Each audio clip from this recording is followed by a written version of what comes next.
जय हिंद सभी को। तो आप पर्यायवाची में दूसरे वीडियो में हम बात करने वाले हैं कुछ इंपॉर्टेंट पर्यायवाची के जो आपके एग्जाम में 100% सवाल आते ही आते हैं। बार बार इसी वीडियो को करना है, इसके अलावा कुछ भी आपको करने की कोई ज़रूरत कभी भी नहीं पड़ेगी। ठीक है, तो क्या पढ़े थे लास्ट उसको हम थोड़ा एक बार रिवाइज करेंगे, फिर हम आगे बढ़ेंगे और इसके बाद आपको कुछ भी नहीं करना है। तो देखिए, सबसे पहले वह शब्द जो समान होते हैं पर्यायवाची कहलाता है या समानार्थी कहलाता है। इसी को भाई मेरे क्या बोला जाता है, प्रतिशब्द भी कहा जाता है। आगे बढ़ा जाए, पानी के बारे में हमने देखा था भाई, पै मतलब भी पानी होता है, पै मतलब दूध भी होता है। अगर पानी के बारे में बात करेंगे तो पयस्विनी मतलब नदी हो गया, और पानी की दूध के बारे में बात करेंगे तो पयस्विनी मतलब गाय हो गया, इसको याद रखेंगे। शंबर के बारे में बात कर रहे थे, शंबर मतलब जल होता है, शंबर मतलब राक्षस होता है। शंबर को मारने वाला शंबर का दुश्मन शंबरारी यानी कामदेव के रूप में जाना जाता है। जल नीर वारी तोय उदक अम्बु पाथ अम्ब आप घनरस जीवन मेघ पुष्प शंबर और किलाल, ये सब जो है पानी के पर्यायवाची हैं। और पानी के तत्सम के बारे में बात करें तो वो पानी के रूप में जाना जाता है। कमल के बारे में याद रखिएगा, पानी के पर्यायवाची में जब ज लगा देते हैं तो वो क्या बन जाता है, कमल बन जाता है। तो वो हो जाएगा भैया जलज, वारिज, अंबुज, नीरज, अम्भोज, तोयज, और उसके बाद अब्ज और पाथोज। बादल में क्या करते हैं, पानी में द लगा दीजिए, धर लगा दीजिए, वाह लगा दीजिए, तो ये बन जाएगा बादल। और समुद्र की अगर हम बात करें तो पानी में धी लगा दीजिए, जहाँ पर खूब ज़्यादा पानी है, पानी का घर जो है धाम, पानी का जो खजाना है निधि, ये सब जो है समुद्र के लिए आता है। पहचानने का तरीका आपको समझ में आ गया तो आगे की कहानी आपके लिए आसान है। अब कोकनद भी कहते हैं और पुंडरीक भी कहते हैं, इंडिवर भी कहते हैं। इंडिवर मतलब होता है नीला, पुंडरीक और कोकनद के बारे में अभी देख लेते हैं। अरविंद और राजीव कमल को कहा जाता है। पद्म हो गया, नलिन हो गया, उत्पल हो गया, ये भी किसको कहते हैं, कमल को। कुशेषय, कुश पे शयन करने वाला कमल कहलाता है। पंकज, कीचड़ में जन्म लेने वाला पंकज जो है वो कमल है। सरोज हो गया, सरसीज हो गया, सरोरूह हो गया, सरसीरूह हो गया, और काम रस, ये सब किसके पर्यायवाची है मेरे भैया, तो वो है कमल के लिए। ठीक है, आगे बढ़ा जाए, आगे देखते हैं। ये भैया पुंडरीक मतलब होता है श्वेत कमल, सफ़ेद कमल होता है, सीताम्बुज के नाम से भी जाना जाता है। कोकनद की बात करें तो लाल कमल जिसको रक्ताम्बुज भी कहते हैं। इंदिवर मतलब होता है नीला कमल जिसको नीलाम्बुज भी कहा जाता है। उपल मतलब होता है पत्थर, उत्पल मतलब होता है कमल, और उपला मतलब होता है गोबर का कंडा। तो ये सारी बात हमको ध्यान है। आगे बढ़ें, रूह के बारे में बात कर रहे थे, रूह के बारे में सुन लीजिए ध्यान से। रूह में भूरूह होता है जिसको वृक्ष कहते हैं। उगने वाला भू रूह मतलब क्या होता है, उगने वाला। तनो रूह, तन के ऊपर जो होते हैं रोएं कहलाते हैं। शिरो रूह, बाल होते हैं। ठीक है, सरो रूह, सर मतलब होता है तालाब, तालाब में उगने वाले को क्या कहते हैं भैया, तो तालाब में उगने वाले को जो है वो कमल के नाम से जानते हैं। सरसी रूह, तालाब में उगने वाले को जो है कमल के नाम से जानते हैं। इधर देखिए, क्षय मतलब होता है शयन करने वाला, कुशेषय हो गया कमल के लिए, विलेशय हो गया विल में शयन करने वाला सांप हो गया। कमलेशय के बारे में आप बताइएगा। पद्मेशय, पद्म पर, पद्म मतलब क्या होता है, कमल, कमल पर शयन करने वाले, कमल पर शयन करने वाले को विष्णु कहा जाता है, ये चीज़ ध्यान रखिएगा। एक पौराणिक कथा है, उसको बाद में पढ़िएगा सिलेक्शन के बाद में, कि पद्मेशय क्यों कहते हैं, इसके बारे में पीएचडी करने की आपको कोई बिल्कुल ज़रूरत नहीं है। ठीक है, पद्मेशय भगवान विष्णु को कहते हैं, ये ध्यान रखेंगे। बादल के बारे में जलद, अम्बुद, वारिद, पयोद, नीरद, अब्द, जलधर, अम्बुधर, वारिधर, पयोधर, नीरधर, वारिवाह, वारिवाह मतलब हो गया पानी को बहाने वाला, ढोने वाला। जलवाह, अम्बुवाह, नीरवाह। ठीक है, बलाहक, जिमूत, अब्र, अब्र मतलब आकाश और समुद्र दोनों होता है, बादल। ठीक है, और घन भी बादल को कहते हैं। मेघ मतलब भी बादल होता है, मेह मतलब भी बादल होता है। और धर, धारण करने वाला, और द, देने वाला, और वाह मतलब हो गया वहन करने वाला। ठीक है, ये सारी बात हमको ध्यान रखना है, बादल के लिए यूज किया जाता है। उसके बाद समुद्र के बारे में, जलधि, अम्बुधि, पयोधि, वारिधि, अपधि। अपधंधी जो होता है वो क्या बन जाता है, अवधि बन जाता है, और अवधि समुद्र को कहते हैं। अपधन द जो है अब्द बन जाता है, वो बादल को कहते हैं। अपधन ज अब्ज बन जाता है, जो कमल को कहा जाता है। निधि मतलब खजाना, धाम मतलब धर, धी मतलब धी अधिकता। जलधाम, अम्बुधाम, वारिधाम। ठीक है, जल निधि, तोय निधि, वारि निधि, पयो निधि। जल निधि, रघुपति दूत, विसारी, तय मैनाक, हुई श्रमहारी, सुंदरकांड में है। ठीक है, जल निधि मतलब होता है समुद्र। अगर समुद्र ने रास्ता नहीं दिया होता, ठीक है, समुद्र ने रास्ता नहीं दिया होता तो दिक्कत बढ़ जाती। खैर, लाइट चली गई थी। कंपति, उसके बाद है रत्नाकर, रत्नों की खान। पारावर, जिसको है समुद्र कहा जाता है। नदीश, नदियों का मालिक। और अर्णव, ये सब समुद्र के लिए यूज किया जाता है। ये बात हमको याद हो गई। चलिए हम आगे बढ़ें, जल्दी बताइए आगे बढ़ सकते हैं क्या। अब देखिए, धर, धर से आया है तो धर, धर मतलब क्या होता है, धारण करने वाला। जो किसी को धारण किया है उसी को धर कहते हैं। ठीक है, जैसे कहा जाए आपसे धर, भूधर, भू मतलब पृथ्वी को धारण किया हुआ, पृथ्वी ने धारण किया हुआ पहाड़। ठीक है, महीधर, मही मतलब ये हो रहा है पहाड़, पहाड़ को जिसने धारण किया है। ठीक है, सॉरी, मही मतलब पृथ्वी, पृथ्वी को धारण किया है पहाड़। धराधर, धराधर, धराधर, धरा को धारण करने वाला पृथ्वी, ठीक है, तो याद रखिएगा भूधर, महीधर, धराधर पहाड़ के पर्यायवाची में आ जाते हैं। चंद्रधर, चंद्रमा को जिसने धारण किया है, ठीक है, तो वो है शिव। शशिधर, चंद्रमा को धारण करने वाले को क्या कहते हैं? शशिधर भी कहते हैं। मुरलीधर, हाँ अच्छा ये भी बात है क्या, देखो एक ही चीज से सब कुछ समझ में आ जाएगा। ये है मैथमेटिक्स ऑफ हिंदी, ठीक है। मुरली को धारण करने वाले आपके श्री कृष्ण जी। गिरिधर, पर्वत को धारण करने वाले, गोवर्धन पर्वत को उठाने वाले जो होते हैं उनका क्या नाम है? तो वो कृष्ण नाम है। कर्षति जीवानाम चित्त इति कृष्ण, जो जीवों के चित्त को अपनी तरफ आकर्षित कर ले उनको क्या बोलते हैं? कृष्ण बोलते हैं। राम की परिभाषा क्या है? रमन्ते योगिनो यत्र तत्र इति रामः, राम जो हर समय जो हर जगह रमे उसी को राम कहते हैं, ये बात भी ध्यान रखेंगे, ठीक है। तो भूधर, महीधर, धराधर ये हो गया आपका पहाड़ के लिए। पृथ्वी, धरा मतलब पृथ्वी होता है। चंद्रधर, शशिधर जो होता है वो शिव के लिए होता है।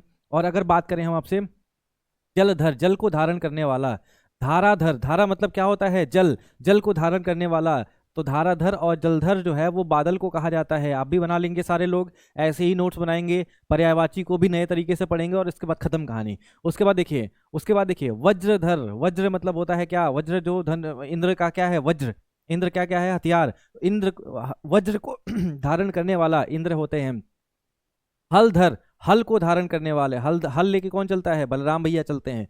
पिनाकधर, वाह पिनाकधर, पिनाक धनुष है किसका? भगवान शिव का। तो भगवान शिव को पिनाकधर, पिनाक को धारण करने वाले यानी भगवान शिव की बात हो रही है। तो शिव याद रखिएगा, शिव को शूलधर भी कहा जाता है। शूल मतलब क्या होता है? त्रिशूल, त्रिशूल को धारण करने वाले। अच्छा त्रिशूल लिखा हुआ है, आप कभी रुद्राष्टकम पढ़ेंगे तो लिखा हुआ है कि नमामि शमी, यहाँ से शुरू होता है, नमामि शमीशान निर्वाण रूपम विभुम व्यापकम ब्रह्म वेद स्वरूपम निजम निर्गुणम निर्विकल्पम निरीहम चिदाकाशमाकाश वाशम भजे हम निराकारमुकारमूलम तुरीयम गिरा ज्ञान गोति तमीशम गिरीशम करालम महाकाल कालम कृपालम गुणागार संसार पारम न तो त्रयः शूल निर्मूलनम शूलपाणिम भजे हम भवानीम पतिम भावगम्यम कलातीत कल्याण कल्पांतकारी सदा सज्जनानंद दाता पुरारी चिदानंद संदोह मोहापहारी प्रसीद प्रसीद प्रभो मनमथारी। त्रयः शूल निर्मूलनम, त्रयः शूल मतलब तीन ही शूल हैं, आदि भौतिक, आदि दैविक, आध्यात्मिक, तीन दुख होते हैं। इन तीनों दुखों को निर्मूल, जड़ से, शूल पाणिम, ठीक है, जड़ से खत्म, निर्मूलनम, ठीक है, खत्म कर दिया जाता है। शूल पाणिम, शूल पाणी मतलब जिसके पास त्रिशूल है, शूल पाणी भगवान शिव को कहते हैं। उनके हाथ में क्या है? त्रिशूल है, पाणी भी पढ़ेंगे। तो ऐसे हैं भगवान शिव जो सारे दुख को क्या करते हैं? खत्म करते हैं। तो भगवान शिव को जल चढ़ाने से नहीं होगा जब तक समझेंगे नहीं। कोई भी कर्म आप कर रहे हैं अगर बोध नहीं है उसमें, वो कर्म बेकार है, सीधी बात, ठीक है। यही पुराणों का, यही उपनिषदों का कहना है। जब तक आपके पास बोध नहीं है, ज्ञान नहीं है, तो कोई भी कर्म गलत है। और अगर बोध है, ज्ञान है, तो जो भी गलत भी कर रहे हैं वो सब सही है, ठीक है। गीता का उद्देश्य है, इस बात को ध्यान रखिएगा। गीता को अगर ध्यान से पढ़ेंगे तो सारी बात आपको समझ में आने लगेगी। खैर, भवानीम पतिम, भवानी मतलब पार्वती, पार्वती के पति शिव कहा जाता है भवानी पति। अभी शिव में बात करेंगे, चिंता ना करें, ठीक है। तो धाराधर और पिनाकधर शिव हो गए, सॉरी पिनाकधर और शूलधर शिव हो गए। धाराधर और जलधर बादल हो गए। बलराम को हलधर कहा जाता है। वज्रधर इंद्र को कहते हैं। चंद्रधर और शशिधर भी किसको कहते हैं मेरे भैया? शिव को कहते हैं। भूधर, महीधर, धराधर पृथ्वी को कहा जाता है, ये भी ध्यान रखिएगा। मुरलीधर और गिरिधर किसको बोलते हैं? कृष्ण को बोलते हैं। धर नाम से जो भी आएगा वो सब खत्म हो जाएगा। अब देखिए, शश मतलब होता है खरगोश और शशक मतलब भी होता है खरगोश, ठीक है। अब शशि, शश से बना है शशि, तो शशि मतलब हो गया चंद्रमा। और शश यानी खरगोश को धारण करने वाला, वो भी चंद्रमा। खरगोश को धारण करने का मतलब क्या है? जब आप चंद्रमा को देखेंगे तो चंद्रमा में कभी कभी धब्बे, जब पूर्णिमा है, फुल मून डे है, तो चंद्रमा पे धब्बे दिखाई देते हैं। और धब्बे का आकार खरगोश से मिलता जुलता है। हम लोग बोल देते हैं वो खरगोश वहां पर है। तो खरगोश को जिसने धारण किया है वो कौन है? वो चंद्रमा है, ठीक है। तो ये हो गया शशधर। और शशांक, शशांक मतलब क्या हो गया? ये भी चंद्रमा को ही कहते हैं। अंक, शश धन अंक, यही है ना आपके पास? शश है और उसके बाद अंक है। अंक मतलब क्या होता है भैया? अंक मतलब होता है गोद। जिसकी गोद में क्या है? खरगोश है, इसी को क्या बोलते हैं हम? चंद्रमा कहते हैं। जिसकी गोद में है खरगोश उसी को हम लोग कह देंगे चंद्रमा। ये बात भी ध्यान रखिएगा। चंद्रमा मनसो जातम तत्सम सूर्यो जायत, ठीक है, चलो ठीक है। तो ये सारी कहानी हमको ध्यान रखना है। धर से जो भी कहानी है वो क्लियर हो गई। शशक मतलब हो गया आपका चंद्रमा, शशि मतलब हो गया चंद्रमा, शशधर मतलब हो गया चंद्रमा, शश मतलब हो गया खरगोश, शशक मतलब हो गया खरगोश, धाराधर और जलधर बादल को कहते हैं, भूधर महीधर धराधर पृथ्वी को सॉरी पहाड़ को कहते हैं, चंद्रधर और शशिधर जो है वो शिव को कहते हैं, पिनाकधर और धाराधर पिनाकधर और शूलधर भी शिव को कहते हैं, हलधर बलराम को कहते हैं, और वज्रधर इंद्र को कहा जाता है। क्या ये सारी बात आपको क्लियर हो गई? आगे बढ़ें, जल्दी बताइए। चलिए आगे बढ़ते हैं। नदी के बारे में आपको पढ़ना है, नदी के बारे में पढ़ना है, लेकिन नदी से पहले मैं आपको एक बात और बताना चाहता हूँ। एक चीज क्या छूट रहा है क्या? चलिए, कंपति किसको कहते हैं? कंपति, कंपति मतलब होता है समुद्र, इसको भी ध्यान रखिएगा। अब देखिए, धर हो गया, हमारी बात क्लियर हो गई। अब आगे बढ़ते हैं। नदी को क्या कहते हैं? समुद्र हो गया, तो लगे हाथ नदी को भी निपटा दिया जाए। नदी को पयस्विनी कहा जाता है, याद है क्या? पय मतलब दूध, तो दूध अगर पयस्विनी दूध के सेंस में है तो गाय, अगर नदी पानी के सेंस में है तो नदी हो गया, ठीक है। नदी को सरिता भी कहते हैं, ठीक है, तो सरिता हो गया। नदी को सरी भी कहा जाता है, पयस्विनी भी कहते हैं, निर्झरणी, ठीक है, जो झरने की जैसे बहती हैं, निर्झरणी। तटिनी भी कहा जाता है, जिसके तट होते हैं, ठीक है। कुलंकषा, कुलंकषा, कूल मतलब क्या होता है? कूल मतलब वो डर्मी कूल नहीं, ठंडा ठंडा कूल कूल, ठीक है। कूल मतलब होता है किनारा, तो कुलंकषा भी नदी को कहा जाता है। आपगा, आपगा बड़ा मजेदार शब्द है, आपगा। What is आपगा? ठीक है, आप मतलब होता है खुद ही, खुद ही, और गा मतलब होता है चलने वाला, जो खुद से ही चलता है, ठीक है। पहाड़ों से धीरे धीरे वो नीचे आ जाती हैं, जो खुद ही चलती हैं उसको आपगा भी कहते हैं, यानी नदी को आपगा के नाम से जाना जाता है। निम्नगा, पहाड़ है तो पहाड़ से नीचे आ रही है, तो नीचे की तरफ आ रही है, नीचे की तरफ गमन करने वाली, तो उसको निम्नगा को भी नदी कहते हैं। कल्लोलिनी, बहुत अच्छा, ठीक है, इसी रुद्राष्टकम में ही है कल्लोलिनी। कल्लोलिनी जो है वो इसी में आता है। कल्लोलिनी शूलपाणी के लिए आता है, कल्लोलिनी एग्जैक्ट याद नहीं आ रहा है, अभी देख के बताते हैं आपको। तो कल्लोलिनी, कल्लोल मतलब होता है लहर, तो लहराती हुई जो आती है उसको कल्लोलिनी कहते हैं। तरंगिणी, तरंग मतलब भी लहर, तरंगिनी। शैवलिनी, शैवलिनी मतलब शैवाल जहाँ पाए जाते हैं, ठीक है, फंग वो एल्गी पाए जाते हैं, उसको शैवलिनी कहा जाता है, तो नदी हो गया, ठीक है। स्रोत, स्रोतस्विनी, किसी स्रोत से निकलती हैं, स्रोतस्विनी होती हैं। और द्वीपवती, जहाँ पर द्वीप बन जाते हैं उसको द्वीपवती यानी नदी के नाम से जाना जाता है। जितना पढ़ा रहा हूँ ये सब आपके एग्जाम में आया हुआ है, इसको ध्यान हम रखेंगे, ठीक है। सरिता हो गया, सरी हो गया, पयस्विनी हो गया, निर्झरिणी हो गया, तटिनी हो गया, आप गोला बनाकर भी लिख सकते हैं तो और अच्छा से याद हो जाएगा। कुलंकषा है, आपगा है, निम्नगा है, कल्लोलिनी है, तरंगिनी है, शैवलिनी है, स्रोतस्विनी है और द्वीपवती है। ये बात याद हो गई क्या? बताइए। सरिता, सरी, पयस्विनी, निर्झरिणी, तटिनी, कुलंकषा, आपगा, निम्नगा, कल्लोलिनी, उसके बाद है तरंगिनी, शैवलिनी, स्रोतस्विनी और द्वीपवती, ठीक है। Who is calling? ओके, तो ये हो गया आपगा, खुद चलने वाला। निम्नगा मतलब हो गया जो नीचे की तरफ आ रहा होता है, उसको नदी कहते हैं। नदी के बाद आता है भैया अब ब्रह्मा, विष्णु, महेश, सबसे ज़्यादा आपके एग्जाम में आते हैं। उसके बाद जो देवी देवता आते हैं उनके बारे में थोड़ा पढ़ लिया जाए, फिर कहानी को हम जीवन में आगे बढ़ाएंगे, क्योंकि सबसे ज़्यादा सवाल आता है। तो ब्रह्मा जी आ गए, सबसे पहले साक्षात ब्रह्मा जी आ गए। ब्रह्मा जी को क्या कहा जाता है? ब्रह्मा जी जो हैं वो विष्णु की नाभि से, कहा जाता है कि विष्णु, विष्णु की नाभि से कमल, कमल से ब्रह्मा, ब्रह्मा से सारी कहानी जो है शुरू होती है। तो ब्रह्मा जी ने ही बनाया है पूरे सृष्टि को, तो सृष्टि के रचयिता को सृष्टा कहा जाता है, सृष्टा नहीं, ध्यान दीजिएगा। एक होता है सृष्टा, तो सृष्टा नहीं कहते हैं, इनको बोला जाता है सृष्टा।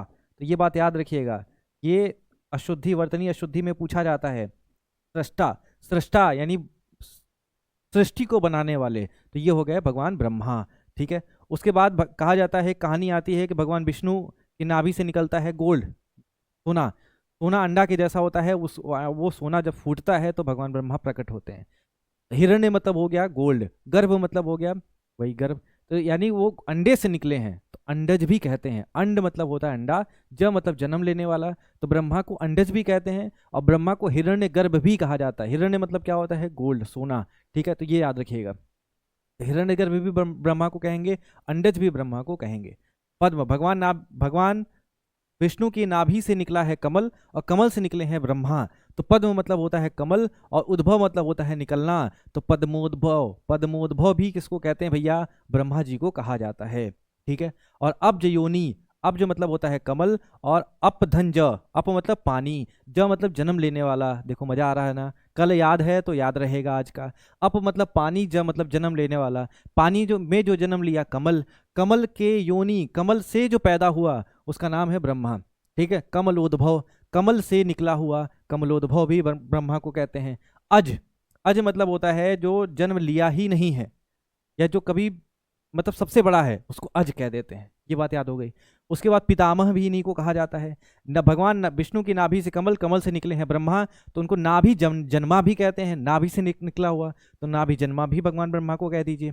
ठीक है, दुनिया के जो मालिक हैं लोकेश के नाम से भी ब्रह्मा को जाना जाता है। विधि, विधि मतलब होता है जो कानून बनाने का काम करते हैं, तो विधि भी ब्रह्मा को कहते हैं। स्वयंभू, जो अपने आप प्रकट हो गए वो स्वयंभू हैं, स्वयंभू। स्वयं मतलब भू मतलब होता है प्रकट हो जाना, स्वयं मतलब खुद, खुद से जो प्रकट हो गया वो ब्रह्मा हो गए। आत्मभू, खुद से प्रकट, आत्म मतलब होता है सेल्फ, तो खुद से जो प्रकट हो जाए वो ब्रह्मा कहलाते हैं। बहुत आसान है, बस विधाता, विधाता किसको कहते हैं? ब्रह्मा को कहते हैं। परमेष्ठी, सबसे सुप्रीम पावर, परमेष्ठी वो भी ब्रह्मा है। चतुरानन, जिसके चार मुख हैं, चार मुख हैं उनको चतुरानन के नाम से जाना जाता। आनन मतलब मुख, चतु मतलब होता है चार, तो चतुर्मुख होता है, चतुरानन हो जाता है। तो ये बात भी ध्यान रखिएगा, चतुर्मुख भी कह देते हैं, सृष्टा भी कह देते हैं। तो ये सारी कहानी भगवान ब्रह्मा के लिए है। विधि मतलब होता है कानून, विधि अनेकार्थी शब्द है। विधि का मतलब पहला कानून, विधि का मतलब दूसरा तरीका, और विधि का मतलब होता है ब्रह्मा। तो ये बात ध्यान रखिएगा। हर विष्णु विधाता, ठीक है, उमा रमा ब्रह्माणी, शायद लक्ष्मी की आरती है उसमें हर विष्णु विधाता। हर मतलब कौन? शिव, विष्णु भगवान विष्णु, विधाता ब्रह्मा, यानी तीनों लोग तुम्हारी पूजा करते हैं। हर विष्णु विधाता, ओम जय लक्ष्मी माता। ठीक है, तो याद रखिएगा। तो ब्रह्मा हो गए विधि। ठीक है, पद्मनाभ, पद्मनाभ किसको कहते हैं बताओ?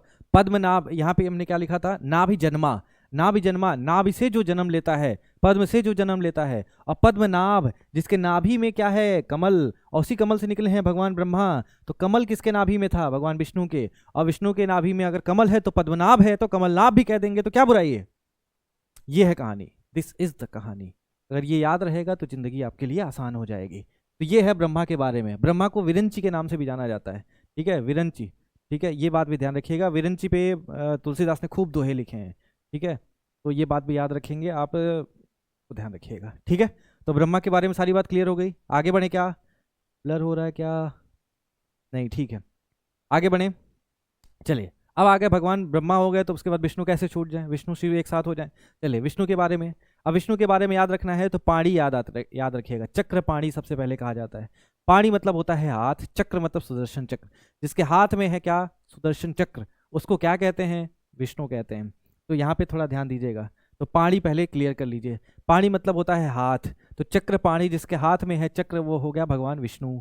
वीणा पाणी, वीणा, वीणा मतलब सरस्वती, जो वीणा बजाती है, जिसके हाथ में है वीणा वो है सरस्वती। वज्र पाणी, तो वज्र मतलब हो गया इंद्र का हथियार, तो वो इंद्र को कहते हैं। शूल पाणी, शिव को कहते हैं। पिनाक पाणी, पिनाक धनुष है, और जिसके हाथ में है पिनाक वो है पिनाक पाणी। बताओ किसके हाथ में पिनाक था? तो शिव को कहा जाता है। कभी कभी राम को भी कह देते हैं तो कोई बुराई नहीं है, तो शिव भी याद रखिएगा और राम भी कह सकते हैं इनको। पद्म पाणी, जिसके हाथ में है कमल, ठीक है, तो कमल भगवान विष्णु के हाथ में है कमल, तो उनको पद्म पाणी भी कह देते हैं। और सारंग पाणी, सारंग पाणी, तो सारंग पाणी जो है वो विष्णु राम और कृष्ण तीनों को कहा जाता है। कभी इस पे बाद में बात करेंगे आपसे, अभी समय नहीं है क्योंकि बहुत लंबी कहानी चली जाएगी, पौराणिक कहानी है। तो ये बात याद रखिएगा, पाणी मतलब हाथ, चक्र पाणी, वीणा पाणी, वज्र पाणी, शूल पाणी, पिनाक पाणी, पद्म पाणी, सारंग पाणी। ठीक है, विष्णु राम और कृष्ण को कहा जाता है। अब वापस आ जाइए। तो चक्र पाणी हो गए, पद्म पाणी हो गए, पद्मनाभ जिसके नाभ ही से निकला है कमल वो पद्मनाभ हो गए।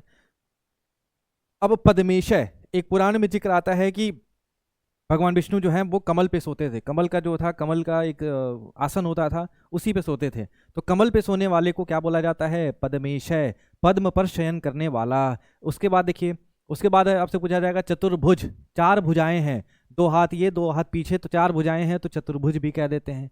उसके बाद पूछा जाएगा आपसे कि बताइए रमाकांत, रमा मतलब होता है माता लक्ष्मी, लक्ष्मी को रमा कहा जाता है। और लक्ष्मी के कांत मतलब होता है पति, तो लक्ष्मी के पति, लक्ष्मी के मालिक, लक्ष्मी के स्वामी को रमाकांत कहते हैं। रमेश, रमेश जो है वो कैसे बना है? रमाधन ईश से बना है। अब देखो संधि क्लियर है तो आप इच्छा बता सकते हैं इसका। रमा मतलब लक्ष्मी, ईश मतलब मालिक, तो जो लक्ष्मी के मालिक हैं उनका नाम है रमेश। रमापति, रमा के पति, माता लक्ष्मी के जो पति हैं उनका नाम है विष्णु। ये बात ध्यान रखिएगा। तो रमेश भी क्लियर हो गया, रमाकांत भी क्लियर हो गया और रमापति भी क्लियर हो गया। उसके बाद आपने कभी वंदना किया हो तो लक्ष्मी कांतम कमल नयनम योग ध्यान गम्यम वंदे विष्णु भवभयहरम सर्वलोकैकनाथम शांताकारं भुजगशयनम पद्मनाभम सुरेशम। पद्मनाभम सुरेशम, पद्मनाभ जिसको कहते हैं कमल की, जो जिसके नाभि से निकलता है कमल। सुरेश कहते हैं जो देवताओं के हैं मालिक, सुर मतलब देवता, ईश मतलब मालिक। जैसे रमेश, रमाधन ईश, रमा के यानी लक्ष्मी के मालिक, तो सुरेश देवताओं के मालिक। तो वो गया शांताकारम, शांत एकदम स्वभाव में है, शांत आकार है, शांताकारम। भुजग शयनम जो सांप पर सोते हैं, लक्ष्मीकांतम, ठीक है। अब शांताकारम भुजग शयनम, पद्मनाभम सुरेशम, विश्वाधारम, विश्व का जो आधार है, विश्वाधारम भगवान विष्णु का पर्यायवाची है। विश्वाधार आ जाएगा तो भगवान विष्णु बता दीजिएगा। गगन सदिश्रम जो आसमान के जैसे हैं, गगन सदिश्रम। मेघ वर्णम, मेघ मतलब होते हैं काले बादल, बादल के कलर के जैसे हैं। शुभांगम शुभ करने वाले हैं। लक्ष्मीकांतम भगवान लक्ष्मी के पति हैं। लक्ष्मीकांतम कमल नयनम, राजीव नयन है, कमल नयन है। लक्ष्मीकांतम कमल नयनम मेघवर्णम शुभांगम लक्ष्मीकांतम कमल नयनम। ठीक है, ये बात आपको ध्यान रखना है। अगर ये लाइट क्यों जा रही है बार बार। लक्ष्मीकांतम कमल नयनम, ठीक है। लक्ष्मीकांत मतलब हो गया पति, ठीक है। तो लक्ष्मी के पति हो गए आपके भगवान विष्णु। श्रीकांत, श्री मतलब क्या होता है भैया, लक्ष्मी होता है, इसलिए श्रीमान कह देते हैं। तो श्रीमान मतलब हो गया जिसके पास बहुत ज़्यादा धन है। श्रीमती वैसी महिला जिसके पास बहुत धन है उसको श्रीमती कह देते हैं, ठीक है। तो श्रीमान और श्रीमती लगाने से धन की बात होती है। तो श्री मतलब हो गया लक्ष्मी, कांत मतलब हो गया पति, तो श्री लक्ष्मी जी के पति भगवान विष्णु हो गए। श्रीश, बहुत बढ़िया, श्रीश। श्री मतलब हो गया, श्री मतलब हो गया क्या, श्री मतलब हो गया लक्ष्मी, ईश मतलब हो गया मालिक। तो जो लक्ष्मी जी के मालिक हैं उनका क्या नाम है, उनका नाम है श्रीश। और श्रीपति भी कह सकते हैं, श्री मतलब लक्ष्मी, पति मतलब मालिक।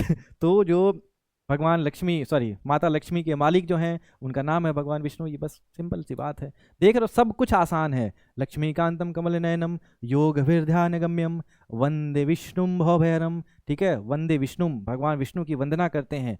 भव भय हरण को हरण करने वाले, ठीक है। भव मतलब दुनिया, ये लोक, उसके भय डर को हरण करने वाले। वंदे विष्णु भवभयहरम सर्वलोकैकनाथम, सभी लोकों के नाथ हैं। ऐसे भगवान विष्णु को हम वंदना करते हैं, ठीक है। चलिए, तो पद्मेशा हो गया, लक्ष्मीकांतम हो गया, श्रीकांत हो गया, श्रीश श्रीपति, रमापति रमेश और रमाकांत भी हो गया। पद्मनाभ पद्मपाणि चक्रपाणि चतुर्भुज हो गया, ठीक है, जो चार भुजाएं रखते हैं। उसके बाद आगे बढ़िए, कमलाधन ईश, कमला का मतलब माता लक्ष्मी है, ठीक है। कमल मतलब कमल तो दूसरी है, कमला का मतलब लक्ष्मी। लक्ष्मी के जो मालिक होते हैं उनको कमला धन ईश, तो उसको कमलेश कह देते हैं, यानी भगवान विष्णु का एक नाम कमलेश भी है। कमला कांत भी कह देते हैं, कमला मतलब लक्ष्मी, कांत मतलब मालिक, तो कमलाकांत भी हो गया। कमलापति भी कह दीजिए। देख अब सब आसान है जीवन, एक बार हमको समझ में आने लगा, मगज में बैठ गया तो कोई दिक्कत आपको नहीं आएगी, ठीक है। तो उलझना नहीं है, उलझने से कुछ कविता याद आती है, तो उलझना नहीं है, इसको चीज़ों को ध्यान से सिंपल करके समझना है। जिंदगी में अगर आप कोई चीज़ सिंपल नहीं कर पा रहे हैं तो वो प्रॉब्लम वाली बात है। तो रात यूं कहने लगा फिर से गगन का चांद, आदमी भी क्या अनोखा जीव होता है, उलझने अपनी बनाकर आप ही फंसता, और फिर बेचैन हो जगता न सोता है। तो वही बात है, आदमी कितना अनोखा जीव है, उलझन खुद ही बनाता है, खुद ही फंसता है, और फिर रात भर जो है जगता है, रात भर सोता है नहीं है, क्या करा जाए, रात भर जगता न सोता है। तो ये बात याद रखिएगा। आदमी का स्वप्न, वो कहानी बाद में सुना देंगे। आदमी का स्वप्न वो बुलबुला जल का, आज उठता है फिर वो कल टूट जाता है। तो सपना ऐसा ही है, अभी मन कर रहा है कि ये मिल जाए, वो मिल गया तो पता चला दूसरा कुछ मिल जाए, दूसरा मिल गया तो पता चला तीसरा मिल जाए, तो मन भर जाता है तुरंत। तो ये दुनिया की बात है, कोई बुराई नहीं है, ठीक है। तो कमलेश हो गया, कमलाकांत हो गया, कमलापति भी हो गया। उसके बाद देखिए पुंडरीकाक्ष, लक्ष्मीकांतम पुंडरीकाक्षम, ऐसे कुछ होता है, पुंडरीकाक्ष होता है। पुंडरीकाक्षम कहाँ पढ़ते हैं वो आप बता दीजिएगा।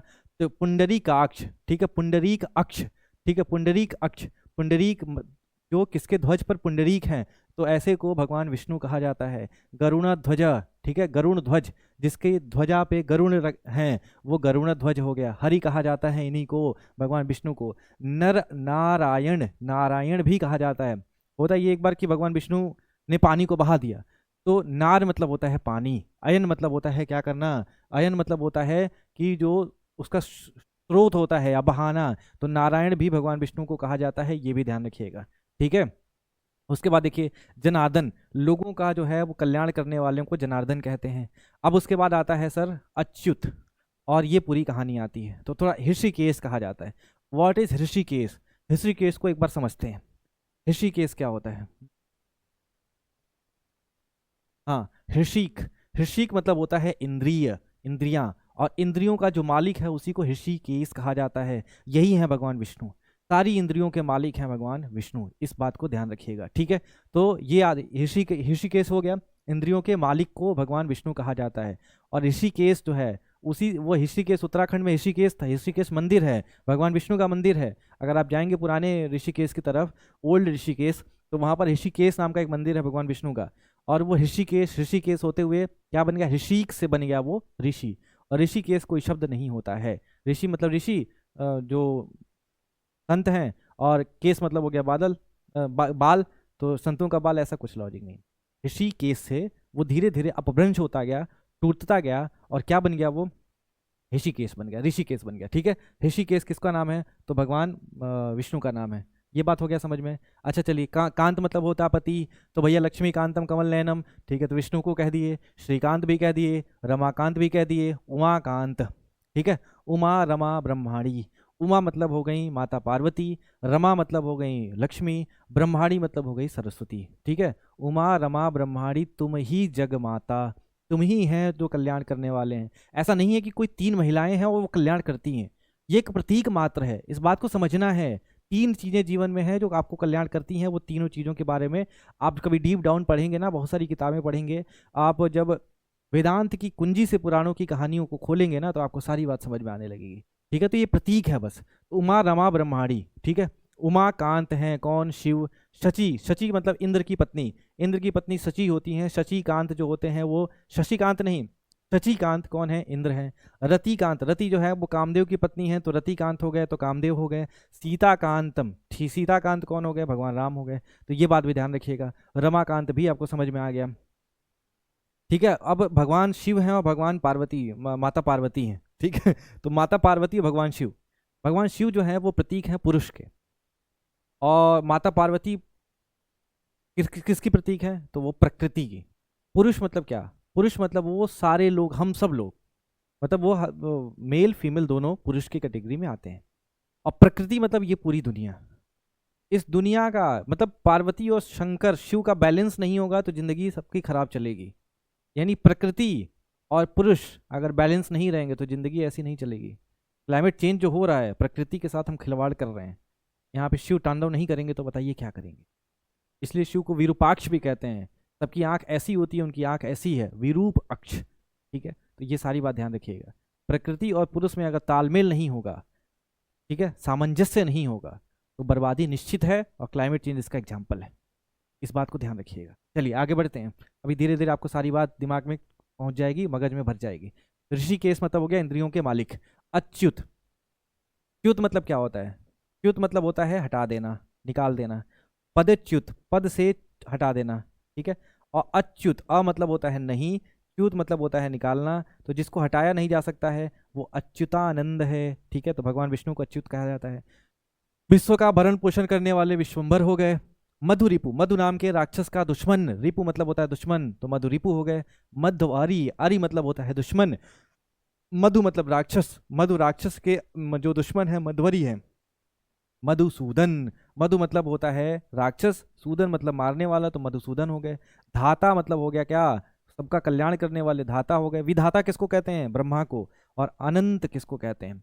अनंत किसको कहते हैं? तो भगवान विष्णु को कहा जाता है। क्या ये सारी बात क्लियर हो गई? गरुण ध्वज हो गया, कमलाईश, कमलाकांत, कमलापति, रमाकांत, रमेश, रमापति, लक्ष्मीकांत, श्रीकांत, श्रीपति, ये सारी बात। श्रीपति कंठ लगावें, सनकादिक ब्रह्मादिक मुनीषा, नारद सारद सहित ऐसा। हनुमान चालीसा में श्रीपति कंठ लगावें, यानी उनको जो भगवान हनुमान जी से खुश रहते हैं उनको भगवान विष्णु भी कंठ गले गले लगा लेते हैं। ठीक है, चक्रपाणी, ये सब प्रतीक है। ये नहीं कि भगवान हनुमान जी खुश हो गए तो गले लगा लिया, आओ विष्णु आओ, मिल लेते हैं, ऐसा नहीं है। ऐसा कहने का मतलब ये है कि आप एकदम चेतना के उस स्तर तक पहुंच चुके हैं जहाँ से आपको सारी बातें समझ में आने लगी हैं। खैर, वो सब बाद में बात करेंगे फिर। तो चतुर्भुज हो गया, ऋषिकेश, अच्युत, विश्वंभर, विश्व को भरण पोषण करने वाले, धाता विधाता ब्रह्मा हो गए, ये सारी बात हो गई। कमलाईश, गरुण ध्वज, पुंडरीकाक्ष। ठीक है, नारायण भी भगवान विष्णु को, जनार्दन भी भगवान विष्णु को कहा जाता है। पाणी की पूरी कहानी हमने क्लियर कर ली। ये हो गया कांत की पूरी कहानी क्लियर। ऋषिकेश भी हो गया कहानी क्लियर। हाँ, आगे चलते हैं। भगवान ब्रह्मा, ब्रह्मा के बाद विष्णु, विष्णु के बाद महेश, और महेश को ही बोला जाता है शिव।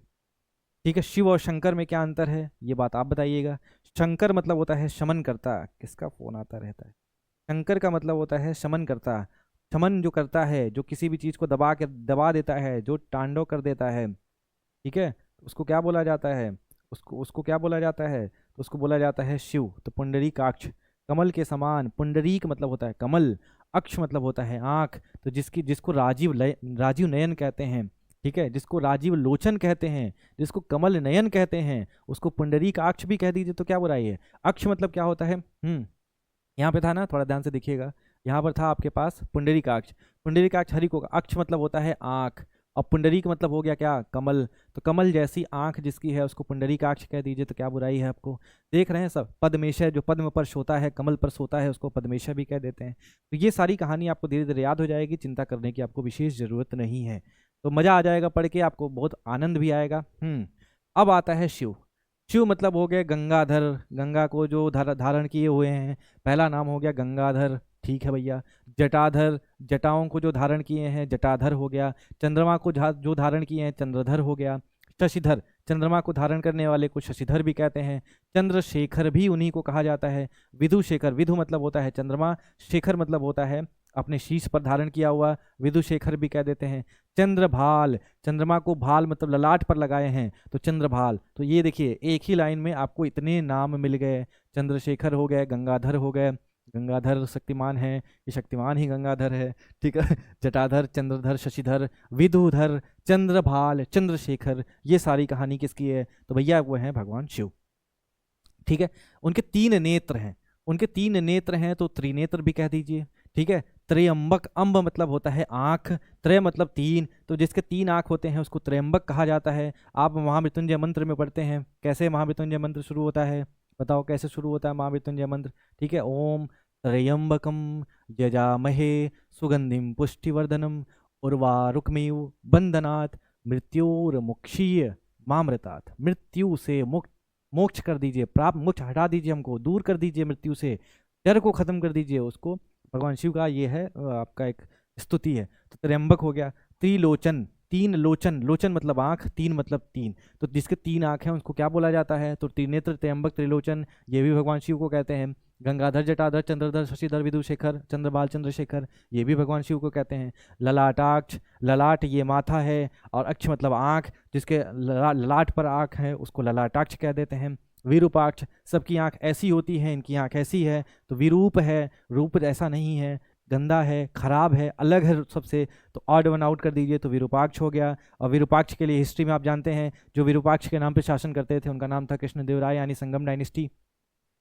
विरूपाक्ष का मंदिर लक्कन डांडेश ने बनवाया था, ये भी याद रखिएगा। तो ये बात हो गया। उसके बाद देखिए नीला है कंठ, जो शराब माना जाता है कि जब वो हो रहा था, क्या नाम, समुद्र मंथन हो रहा था, तो उसमें बहुत सारी चीज़ें मिली थी, तो जहर भी, विष भी निकला था। विष को पीने वाला कौन? अफरा तफरी मच गई, हर जगह लोग भागने लगे। तो ये हुआ चलो वही है महारथी, वही पियेंगे। महेश जिसको कहा जाता है महाधन ईश, सबके सबसे बड़े मालिक हैं, उनका नाम है महेश। ठीक है, तो उनके पास गया, उनके पास लोग गए तो बोले लाओ पी लेते हैं। पी करके गले में रख लिए तो गला का पूरा ये लाल, ये नीला हो गया। तो नीला हो गया तो इसलिए नीला है कंठ, भगवान शिव हो गए, नीलकंठ हो गया। मृत्यु को जीतने वाले मृत्युंजय कहते हैं, मृत्यु को जीतने वाला। ठीक है, मृत्यु का भय ही नहीं है, उसको मृत्युंजय कह दीजिए। व्योमकेश, व्योम मत केश, व्योम मतलब जटा है, खूब बड़ी सी, खूब बड़ा सा बाल है, बाल ऐसा है कि वो पूरे आकाश में घूम जाता है।